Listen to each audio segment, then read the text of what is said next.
হ্যাঁ রাজুদা, রাজুদা দাদা আজকে আপনারা পাবেন একদমই সুস্বাদু একটা খাবার, যা আপনাদের গরুর লটপটি।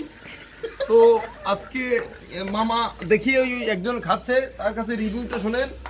আজকের খাবারটার মশলা খুবই সুন্দর। বা আজকের খাবারটা কেমন? অসাধারণ, মচৎকার মচৎকার। আপনি তো খেয়ে দেখছি পুরোটা।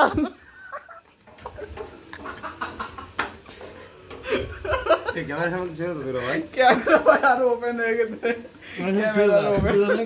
এই আমার দুই পাশ ব্যথা হয়েছে।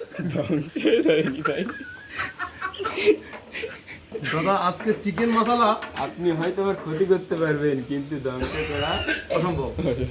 আপনি তোমার জানেন না এর তলা বেশি গাছালে মাছের ছাল উঠবে। সমস্যা নেই দাদা, এটাই হবে আমাদের আজকের এই দরকার হয় স্যুপ হয়ে যাবে, কোনোই ব্যাপার না। এখান বাবু ইসুপ দাদা আজকের মশলাটা সম্পর্কে আপনি কিছু বলুন। এই তো মিষ্টি লাগবে।